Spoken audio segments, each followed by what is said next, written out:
Okay, good. All right. And also watch for me this tape. It's 54 minutes, and then the battery, if it starts to die, it'll pop up. So just monitor that for me too. Thank you. Okay, here we go, Frank. Okay, whenever you get ready. I don't think Mike ready yet. I'm ready. Okay. Okay, just to get things started off, tell me a little bit about your youth in North Carolina growing up. You know, tell me about where you came from. You know, actually, I'm sorry.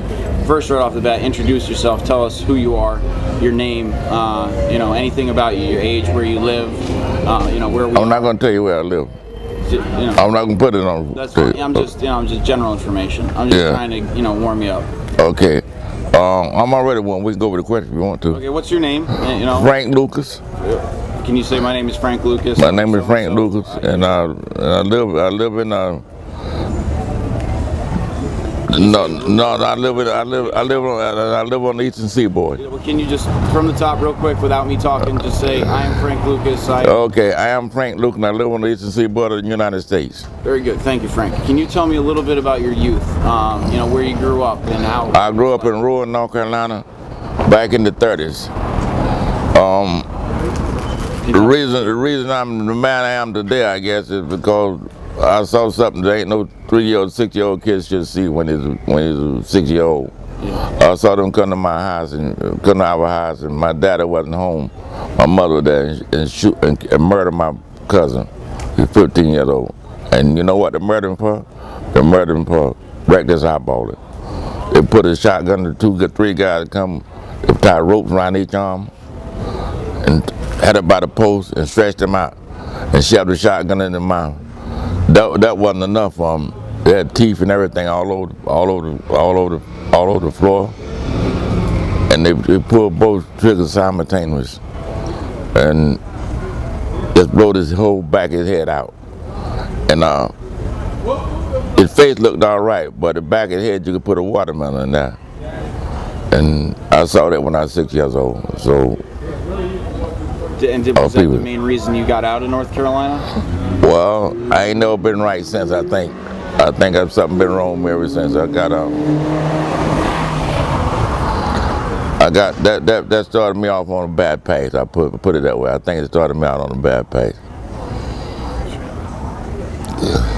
Can you tell me a little bit about traveling north, and you know, why did you choose New York City? I didn't choose New York City to start with. I chose Kentucky, Lexington, Kentucky. I lived 169 and a half Carfax Street in Lexington, Kentucky with a lady named Miss M. And stayed there for a while, got arrested, left there, went back to Wilson, North Carolina, stayed there for about 3 months, left there and migrated to New York. Why'd you come to New York? I heard about New York, heard about Harlem, I heard about the whole situation up here.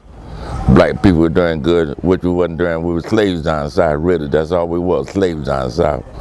But I got here, people had good old boys. Everybody had money, everybody was doing well, and a fist full of money all the time. And that's why I come to New York. When I got to Harlem, I got off, I kissed the street. Kissed the street. Hello Harlem, USA, I said. I'll never forget it. And from that everything fell in line from that. How old were you? 13 or 14. You were 13 years old? 14, maybe 13, 14, something like that. I might have been 15, I'm not sure. Wow. That's been a long time ago. Who did you know? You know, who did you know coming up to New York City? Did you know anyone? Nobody. I know nobody. And you just came to Harlem? Just came to Harlem. All right, so what was the process? What happened when you got to Harlem? Well, I didn't have no money, not a dime, not a penny in my pocket. So I did what all the full-blood American kids would do, started robbing. We started robbing, taking money, snatching money out of them right of hand, and shit like that, and hitting them upside the head with a rock, a stick, a ball bat, whatever I had. And when I got a gun, it got a lot easier for me then, you know. What was your first gun? Excuse me? Do you remember what kind your first gun was? My first gun, old Russ 38, I think it was. 6-shooter? 6-shooter, yes. 6-shooter, yeah. So I didn't know no better, because I would have shot somebody told me no. I would have shot. I didn't know no better. So who did you get to know? Who became your friends? Well, I used to sleep in they had a, back then in New York, they had a, like, when you live with coal for the winter, they put coal in the basement. That one of the shoots, I used to sleep in the basement in the cold then for a while until I got some money. Then I started living big time. So how did you get money? I just told you, robbing. So that's how you got real money. That's why I got real money, robbing. Once you got Then a few months later, I robbed Bush's Jewelry. What was that? Bush Jewelry. Oh. I robbed them. I got 2 trays of diamonds. I told the guy I was gonna get married. I had them look pretty good that day. When I told him I was gonna get married and stuff like that. And I told them they wasn't big enough. Bring me some real stuff out there. Had a flash bankroll. What a flash bankroll is? $3 or $4 on each side, $100 bill on the other side, and a newspaper in between. So he thought I written that money. I went in there and I snatched it and put it in my bag. And the guy at the door was gonna block me. I popped him in the head, in the face, and kept on going. I got $30,000 for that. Wow. Back then. Yeah, that was a lot. Oh, damn, that was a lot of money. Bought 2 Cadillacs. Yes, I did. Nice. Yeah. So who became your friends? You know, who did you fall in with? Yeah, well, I had a lot of friends. Kai, One Shot, Johnny, Howard Harrison. I had a lot of friends back over there. We go with Howard Harrison, we call him Booby. I wish I could find him now. I've been looking for him. I can't find him. Booby, you see this, please call me. Get in touch with me. Yeah. Try Facebook? Yeah, but Facebook, yeah, Facebook, you can do it with Facebook, yeah. So how did you progress? How did you progress from robbing, armed robbery, into drug trafficking and selling drugs? What else? So you talking about another 20 years between this and then? Really?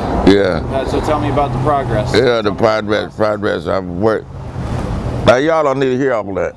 What? Y'all don't need to hear all of that. What was the question?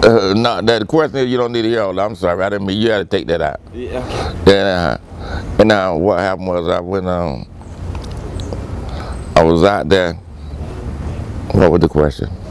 What was the process? Oh, the process. Going from, you know, Yeah, it took I so went long. out there, got my apartment, 1800 7th Avenue, right on 110th Street. Got me a nice apartment up there. Bought me a lot of clothes, bought 2 Cadillacs. And then I was in the big time, and I started rolling.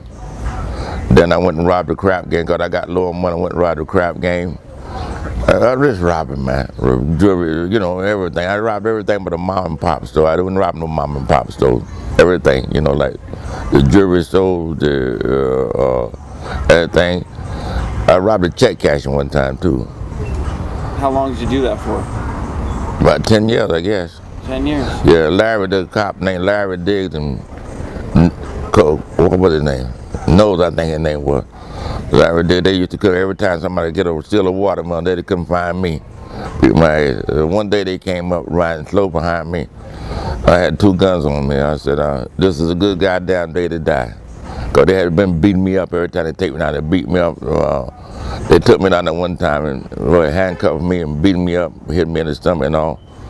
And I cleared my throat, he getting in my face, yeah, you know, trying to make me say something, you know, talking in your face real fast. You know how the cop do.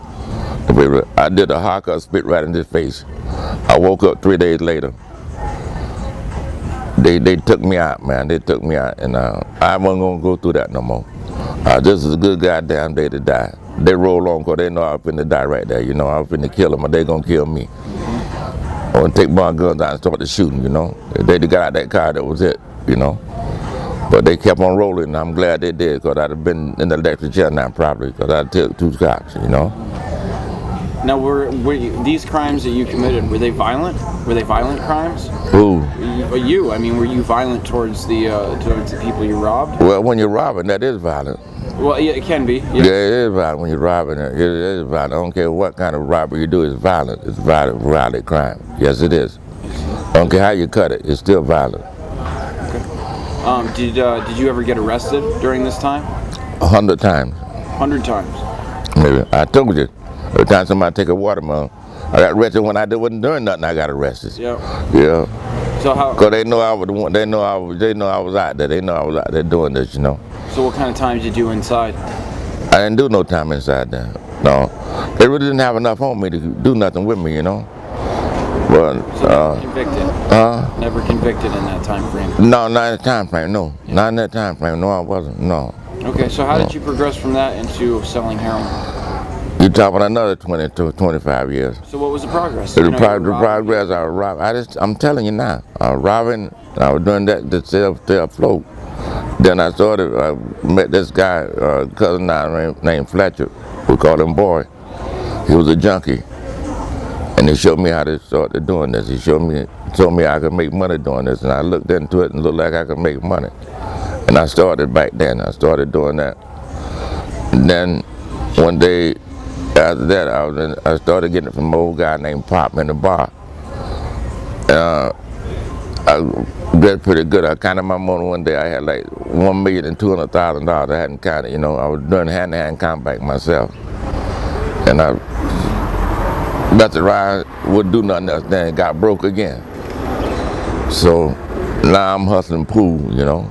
I'm hustling Plue, hustling with this guy named Ice Pick Red, which is a story within itself. The Ice Pick Red was a tall, skinny guy.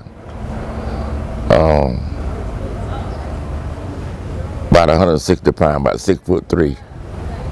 And the guy for 9 times, what you call the wise guy for 9 times, you tell him to do hits for him. He'd stick an ice pick in your heart and keep on walking. They couldn't figure out who was doing all the killings. But Ice Pick Red was the man. And he was that kind of guy. He would kill you in a minute. So we was in the pool, shooting pool. I had nothing in my pocket, maybe $100 in my pocket. I said, I got maybe $100, I'll pay you. I don't want no punk to play with no $100. But then he took out this roll to 10 grand. He had 10 grand bankroll. He said, do you want to play pool? Or do you anybody in here, any punk in here got no money? He was telling me, put it up, match this shit. I don't think he really want to play pool. They want to show off his money and shit, you know. But he didn't know that was my money. Because when he went outside, it was my money. One with the other, it was my money.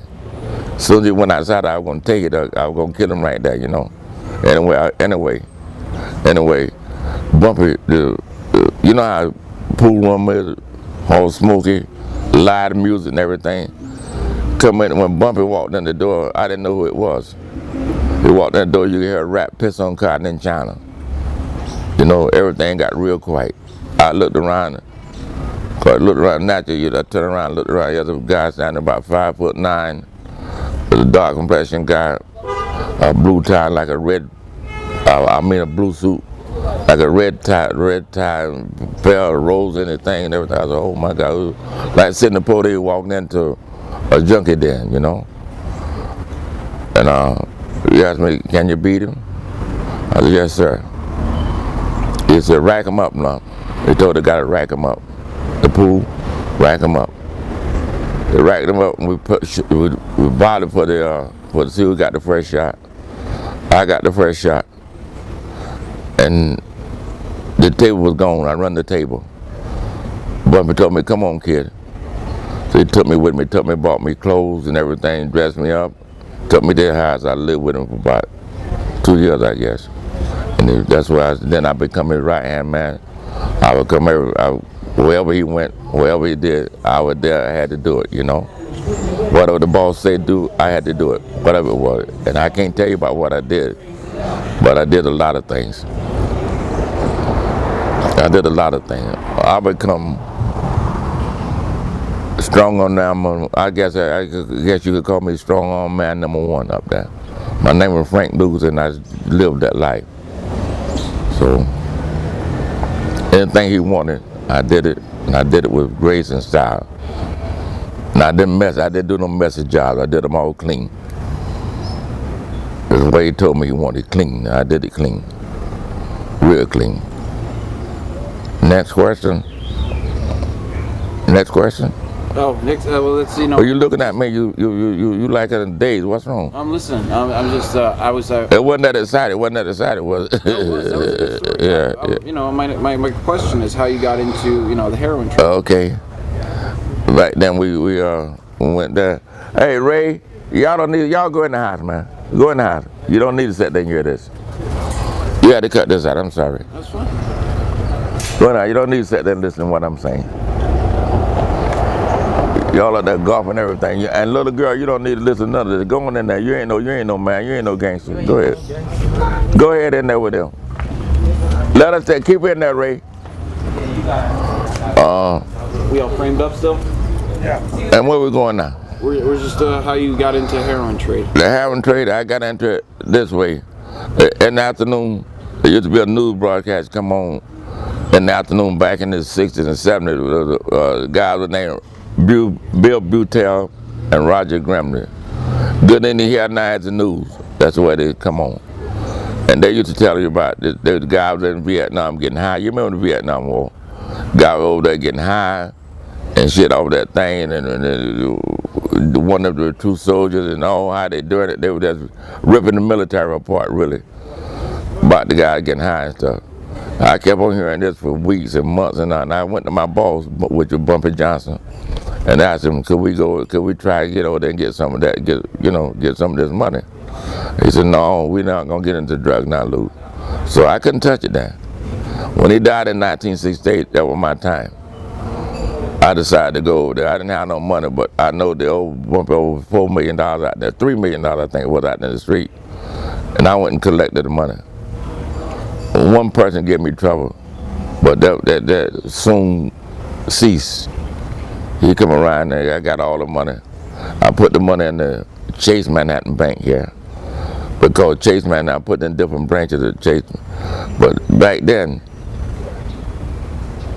Chase had branches over in Vietnam. I checked it out. I mean, overseas in Bangkok. I know that. So I put the money in here. I didn't have to carry no lot of money with me. All I had to do is go over there and draw it out. So I went over there, found out I really didn't need no money over there, you know. I really didn't need no money over there. They wanted $4,200 per key. And over here they were paying $60,000 and $70,000 for it. So I was getting mine like dirt cheap, you know. And I went there and got my load. I went over there. Took me a while. Took me about a month. You went over? Yeah. Oh, really? Went over there.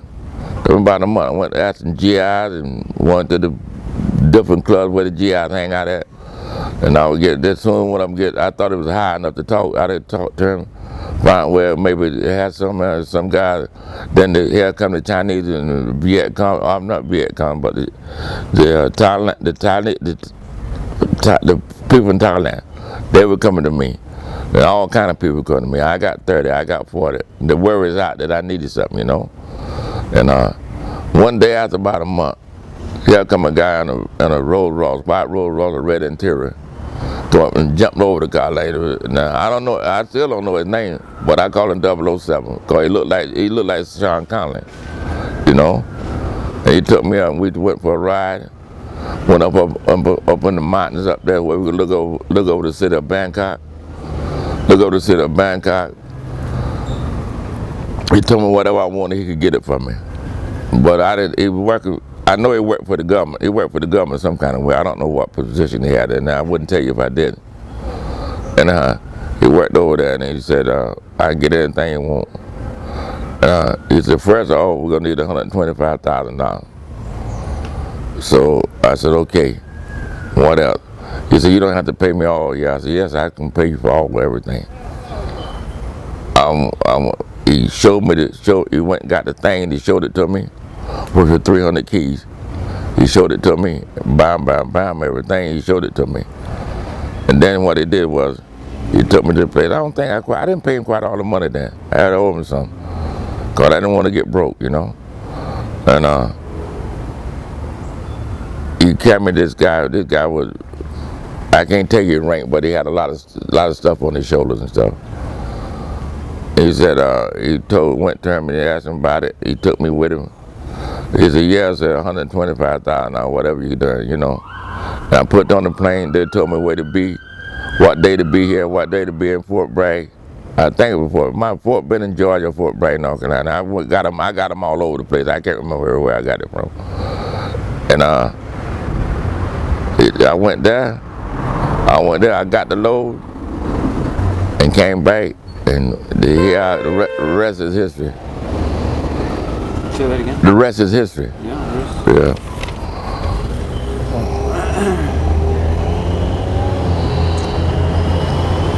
Would you tell us about Bumpy Johnson as far as who he was and how he came to be your right-hand man? No, it wasn't his right hand, man. You got that backwards. You're okay. So we already went.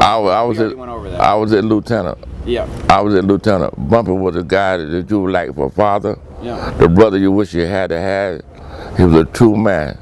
About the only gangster, I think, that ever lived in Harlem. I mean, he was real. I mean, he was 190% pure.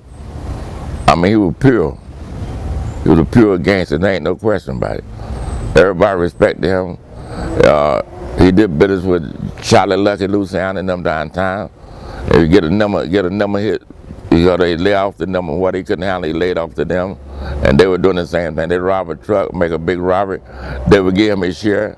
He would give them his share, you know. That's the way that worked. He was a real man. What can I tell you? He was a superstar when it come to gangster, you know. He was a superstar.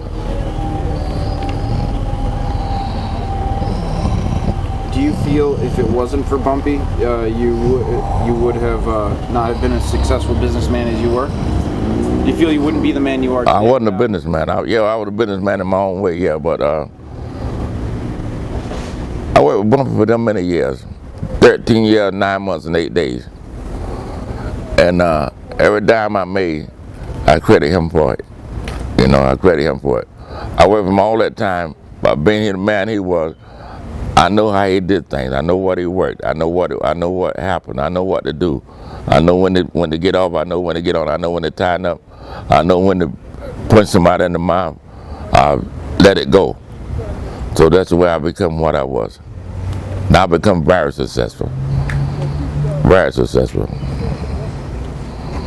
Many reports have stated that even though you and Bumpy were notorious gangsters, you both gave back to the community in different ways. Would you tell us a few? Well, we get back. I'm gonna tell you something. I told you, I follow his foot tracks. We give it back pretty much the same way. Pretty much the same way. We give back pretty much the same way. I put a McDonald's for kids. Put up McDonald's stores. You know, it was kind of cheap on there. You're about 75,000 something like that. You'll get it done. Even cheaper than that. I get Thanksgiving. I get turkeys out to the ladies. I would get the ladies in the neighborhood, wherever they come from, come to me, then have rent money, I'd get that to them. I would help them any way I can. Send these kids to school. I sent a few kids to college over there. In New York. I sure did. So that's the way I did. That's what I did for the neighborhood. I do anything I could to help them out. And that's why I was so good. That's why they were so grateful over to me. Whatever they needed, they come to me and they got it. There ain't no question asked, yeah, you know. And it's a funny thing. They always come to me when it was time to pay the rent. I know they were getting a check from the government and all, but I took care of them. And I get kids McDonald's, send them to college. I sure did. And I thought it was a good thing I did. I thought it was a good thing. What was the best thing he ever taught you? Bumpy? Yeah. Oh my God, the best thing he ever taught me, how to stay out of jail, I guess. How to stay out of jail, I guess that's the best thing he ever taught me. What to do and what not to do, and how to handle it, and how to handle bad situations. Like, for instance, before he set me down and talked to me about this, I had been working for him about a year. I wasn't the right man yet. I wasn't the right arm yet. The guy that claimed a number hit. Some correction officer from Rikers out and claimed a number hit. And I went through the sheets 40 times. I'm telling you, they didn't have no number hit. But they were going to like gorilla, because I was a kid, I guess. They were going to gorilla. No, you know, no, you're not. No, you're not. So I talked to Bumpy, said, I put you there in the spot. I told you to forget with it. Didn't know you to call me on this, you handle it. And I did. What I did was I told them they didn't have no, they're not gonna get no money. The guy told me he pulled his gun out and he said, well, that's about 3 or 4. He doesn't come about 5 or 6 times before that. This time he pulled his gun out. I ducked behind the counter. He fired. I ducked behind the counter and going behind the counter and started firing back. But I couldn't really get up over the counter. I started firing. They ran. And I was right behind them. They jumped on the bus and I jumped shooting at the bus like a damn fool, running beside the bus shooting. Every time I see one of them hold their head up, I would shoot at it. One of them to kill people on the bus. I broke all the bus windows out, you know.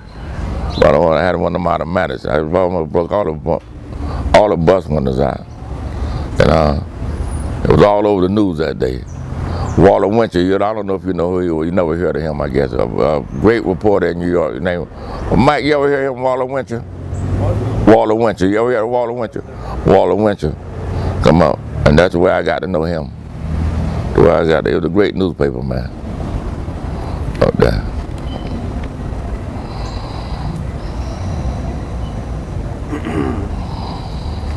Can you tell me a little bit about traveling from Thailand through the jungle to Vietnam during the Vietnam War? Was that a terrifying? Oh man, now you're gonna get me sick. They were gonna go up to get a load. I wanted to go see where they made it at. And 007 tried to get me not to go.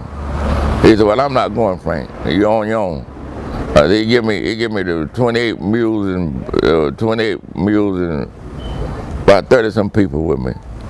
So we went up there. It took us about a week to get up there. I guess we crossed every damn river in the Mekong Delta. You know, one river to the next river. You know how the rivers run through. They run every 10 blocks. You got another fucking river going through there. Anyway, I went up there. Took us about a week to get up there and all. We got there all right. It took us about a day and a half because I wanted to see the process, how to do it and everything. And you come through this little hole up there. Ain't no vehicle get through there. Come through this little hole up there. The little hole about big enough, I guess, for 3 of us breasts to get through there. Now, you come out in a big opening. I mean a big opening, about big as from here to New York, I guess, you know, a whole lot of the stuff. And they had it camouflage over them nets. Camouflage. You ain't never seen them in the poppy seeds in your life. I mean, there was nothing but poppy back there.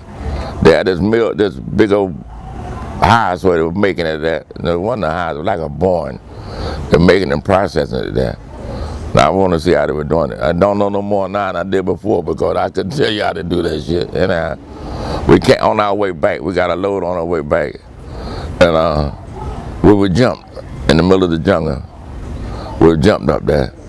They came up there. They came up there and they were going, there's a robbery. And the guy took cover and started shooting. It was a hell of a shooter. I was behind a log, find my little gun, bam, once in a while. I didn't see what the hell I was firing at. Anyway, they took the food and 6 our animals. The son would be lucky enough to get the one with the food on it. And you know what? It was a hard time from that on getting back. It took us about 3 weeks to get back. I got sick up there and the thing like I had malaria or something up there. Cold chill. We're eating everything we could find, worms, everything we could find up there. Yeah, hey, don't shake. You'll eat worms too if you get hungry enough. And I want to tell you something else too. They came back, they went hunting one day. They hadn't had nothing to eat really about a week.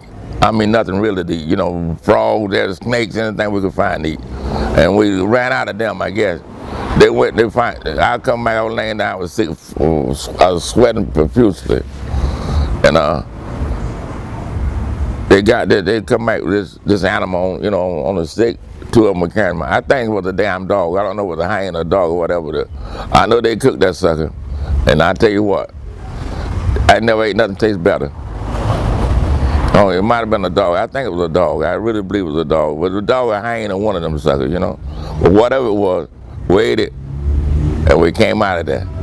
And they took it and cooked it. And we couldn't eat. We carried the rest of that with us. That made us survive coming back. I got sick. I think I had malaria or something up there. I was sick for about 3 days. I couldn't hold my head up all it, man. They went and got some of them. They know what to get. They got some leaves and stuff and cooked it, and I had to drink it, man. I had to drink that nasty tasting shit, man. That sounds. But it got me well. Yeah. It got me well. Yeah, it didn't get me well, but it got me where I could travel. You know. Yeah. And Okay. I bet it was nice getting back. Yeah, but not getting. I ain't never. The bed ain't never felt so good to me in my life. So, question. How did you get the load from Vietnam to the United States? Military transportation. Can you tell me about it? I just told you about it a few minutes ago. I told you that I went to see this president in Vietnam. I mean Vietnam. I mean in the military camp, and they had to pay him $125,000. Yeah, and we could bring an atomic bomb back, I guess. Everything you want to bring back. They didn't say when you get on that plane, that nobody. But the DEA did delete one of our plane one time from the middle of the sea, for the middle of the ocean. They deleted. We got onto it. We heard about it before. I missed that point. We heard about it before.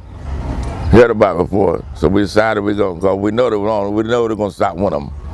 So we said, oh yeah, and got a cop now. He built false bottom caskets for us. You know, we put the stuff under the casket. DEA took that damn plane apart. Joint Chief of Staff almost put them out of business too. You remember that? I guess you remember that. If you were a kid, you remember that. Read anything about it. Almost put them out of business. They took the plane. They ain't find nothing. They didn't find nothing.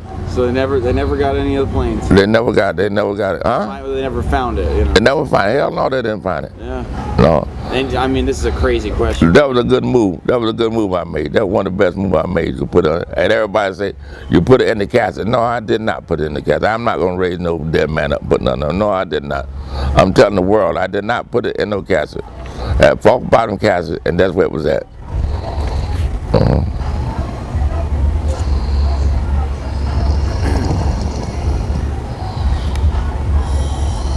Okay, let's real quick. This is you have a lot of reports state that you were a very violent man back then. That you would hang people from the George Washington Bridge or threaten to. Bullshit. No. Bullshit. That's all. Make up. You say, he say, I say. That's not true. I never hung nobody from the George Washington Bridge. I was listening to something on the way over here. It said you made this guy. You told him you were gonna hang him off the bridge. Well, I might have said I hang you off the bridge, but I did not say hang nobody off the bridge. He said that he defecated in his pants. Yeah. Made him eat. No, that's not true. That's bullshit. That's bullshit. I know about that. I know that's bullshit. That's bullshit. That's not true. None of that. Hey, you want to go by hearsay? You taking them from my mom? Nah, no, that did not happen. Geographic, I think so. That did not happen. Yeah. I'm the man. I'm the one that would come through, and I'm telling you, it didn't happen. Okay. Let's focus on on your new life. Could you tell us about your new life and how you help to wish to help American youth stay away from drugs and criminal activity? Well, I go. Mike can tell you, I've been to a lot of places. University, high school, kids, like I do sometimes, talk to them right here in the street. Tell them it's a no-go. Don't try to be no Frank Lucas. Forget the guy on the corner with the big gold chains hanging around the neck and the Cartier watches and all kind of whatever they got on.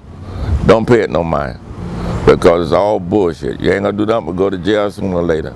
Don't try to be me, because you try to do it like me, you go into jail, no possibility of parole, and when you get out of jail, only way you're gonna get out of jail with a tag on your toe. You're not gonna do it. You can't be Frank Lucas no more. You just can't do it no more. I couldn't even do it no more now. I know I can't do it no more now. You can't do it no more. They got too much intelligence out there and shit like that to stop you. You can't do it no more. You just can't do it no more. Simple as that. So you go out and you spread a positive message and help. Yeah, I'm planning on, through my foundation, I get there. I'm planning on going from Fairbanks, Alaska to Rio de Janeiro, Brazil. From Rio de Janeiro, Brazil to Hawaii, from Hawaii back across this country. Talking every town I can possibly stop in, everything I can probably do. I'm talking maybe a 3-year adventure. To probably stop the kids from doing that. 2 years anyway, it's easy 2 years. So I'm gonna stop in every time I can stop in. And my foundation, I hope soon I'll be able to afford it to do that. That's just what I want to do. What's the name of your foundation? Can you tell me a little bit? The Frank Lucas Foundation. The Frank Lucas Foundation. Right, Mike? When Frank you started? Lucas. 3 or 4 years ago, 3 or 4 years ago, after the movie, right at the movie time. You need to send a check. What's that? You need to send a check. Okay. For real.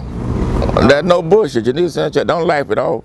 I need to send a check? Yeah. To who? To my foundation. Okay, I'm a court. Send it to Mike. Send it to Mike right now. All right. I'll send a few dollars. Well, whatever you got, send it to them. Every dollar help. There you go. That's a great thing. How important is it to you to keep youth away from drugs? Is it like the #1 thing?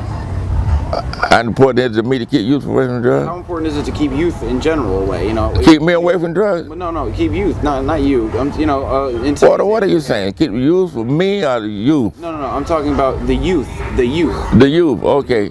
You know, it's important to me. You know what I would do? To keep them away from drugs is so important to me. I would go the rest of my life right now. Yeah, but if I keep them away from drugs, that's how important to me. So, man, hey man, we need. Listen, let me tell you this. I want you to understand this. Kids, the youth, we done lost the whole generation. Kids got to go to school to get their education. They got to go. They got to go down to Wall Street and sleep out the bathroom. They need to go to school. You need to go to school, man. You need to get a legitimate job and don't go in the street try to be a wise guy. Because you're going to wind up being a goddamn bum like me, yeah, about it, you know? You don't want to come out and be like me, come out the end like me. You don't want to do that. You want to go to school and become President Obama, because state senator, or teacher, or whatever, a janitor. That's a job that'll pay you money. You don't need it. You keep on doing this shit, you're going to jail. You can't stay out here doing this. They're gonna sooner or later they're gonna bust you, and you're going to jail. So you don't need it. You don't need it, man. We need it. We need our youth, man. We need our youth. We need this generation of kids. We need to get them straight, and we need to get on and get them straight and do the right thing. What we should do with them. Everybody need to do it, not me only. Every grown up in the street should be teaching the kids, hey man, you got to do this, man. You need to do this, you know. I don't care if it's grandma back, oh man, no, I don't care about that. I don't care about that. You did it, I did it, and I was a damn fool. You want to be a damn fool too? You know? So speaking on that, what would you change? If you could go back, what would you change? What would change it? What would you change? If you know, what do you regret? Do you regret anything? I regret doing it. I'm very much about what I did. What I did was wrong, and that was terribly wrong. What I did, I don't need to do that. I could do. So I didn't have the education, but I could have went and got a job doing something. I didn't have to do it. I want to drive the big Cadillac, the Rolls Royces, the Mercedes, and wear the big watch and the big gold chain. My shirt open to my belly button with a big chain hanging around there. I had a bracelet on right. I had a bracelet with Frank in it. You can see it when you're in Washington D.C. there wasn't no tree, you know, with the big diamonds in it and stuff. You know, they cost me like $100 grand, you know, but you don't need that no more. You don't. What is it for? What did it do for me? Mm-hmm. They garbage bullshit for me. That's what it did. Do nothing. You don't need to do it, man. The kids need to go to school. Need to talk to kids to go to school. We need more teachers. We need no policemen to stop it. We need more teachers. We need more police. We need more professors in school. We need a school thing, man. That's what we got to have. Over in China and everywhere, the kids are getting a great education. What are we getting over here? From what I see, it was Zook. From what I can understand, Zook. That's what we're getting from over here, you know? We're getting nothing, man. We're doing the shit over here. We need to go to work, man. No, we do. And this country need to put the people to work, so they can afford to send the kids to school. Was there anything else you want to add? Yeah, good luck and make this a good film. Very much so. Okay, good luck. I'm just a cameraman though. I don't know how I did. I don't know how I did. I got to ask Mike if I did all right. Anything you think you should add? Anything you guys want to ask? He did great. Cool, man. I really appreciate it. Thank you. Mike, anything you want to add to this? Nope. You did great. Just answered all the points. Nothing? Nope. Okay. You did good. We can always come back now and have another conversation. Okay. Well, you got to come back and shoot some more, I guess, sometime soon. Well, I shot some footage, you know, just in the neighborhood. But you got to shoot some more. Yeah. Well, I mean, this neighborhood, I don't. You shouldn't shoot. Don't take no street signs with you, okay? Okay. No. No, I was just taking, you know. Yeah, don't take no street sign. Don't take no street sign. We're in to cut them out. If I see it, We're not gonna put anything. So I guess I see. No, you ain't gonna stand up over me. Get the chair and sit down beside me. You ain't gonna stand up over me. Hell no, you ain't gonna stand up over me. Old man, but I ain't that damn old. Okay, Mike. It was a pleasure, man. It's a crazy story. I mean, it's just intense. Mind-boggling, right? It is. It's mind-boggling. I mean, I can't imagine going over there. That whole Going over there. going over to Vietnam and I mean, I went over. What the fuck are you gonna be scared of? No, I mean, it's just crazy, you know. I need. Why is it? Well, it wasn't crazy to me. I wanted to make money. That's what I went over there for. That was my intention. Yeah, I was in Iraq and Afghanistan. You was in Iraq. You was over there. You was a soldier over there. Yeah. Yeah. It was interesting, you know, a whole nother culture, a whole nother place. No, I would like to. You know what I would like to be in the army? What's that? I would like to be in the Air Force, a jet fighter.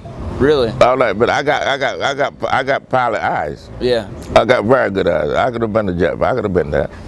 I kind of. All I had to do was go to school. I could have been that.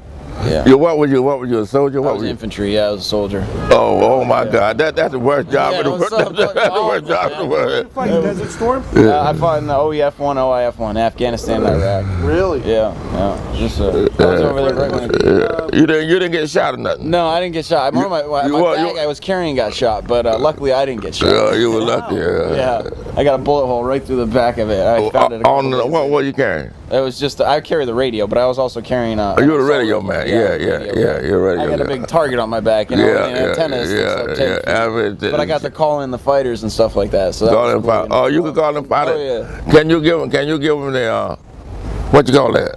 That GPS? Can you give them? Huh? Paint them. No, not paint them. No.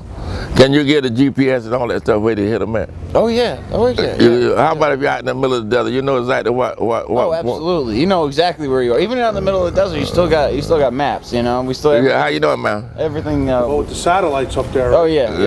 Everything. I mean, it's. Well, how about if you're hunting you off and your people? Can you tell them where they hit them at there? What's that? If you're hunting you off and your group, can you tell them where they hit them at there? Oh yeah. 100 yards. Yeah. Oh yeah. They can drop the bomb with that distance, right? Yeah. Oh yeah. 100 yards. You little stuff, but you can shoot them. You know, with the C-130 that's up there, you can shoot like 40 Mike and smaller. Wait a minute now, Mike. What the fuck is a Mike? Millimeter.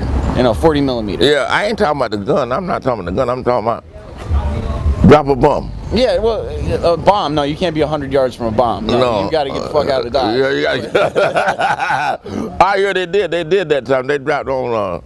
They dropped the bomb. That happens sometimes. It happens. Yeah. Yeah. But more than Vietnam too. Yeah. So that's where the French was at, and the American trying to hold up. Where'd you get your infantry training? Benning, Fort Benning. Really? It's down by Frank? Yeah, Fort Benning. I've been to Fort Benning. Yeah. I've been to Fort Benning, Gate 5. You know where Gate 5 is? Yeah. You remember that? Yeah. I remember that. I know where Gate 5 is, yeah. That's cool. All right, I'm going to start packing joint. up though, man. I got to get going. It was a pleasure. Be good, man. Go and watch the game and enjoy it. Come on, Mike. Let's watch some of the game before you leave. Pack up. But I guess he'll help you pack. I can't help you pack up anyway. I got it. I can't help you pack up anyway. I can't help you do nothing. I'll be right in 1 second. Where your car at? Where's his car? Where's his car? My car right here. No, where's his car? Why you park all the way down the street? Hey, next time park up here, don't park down the street. I'm right there. Okay, I didn't know where to park. Yeah, next time you park over here. What car you got? The red car?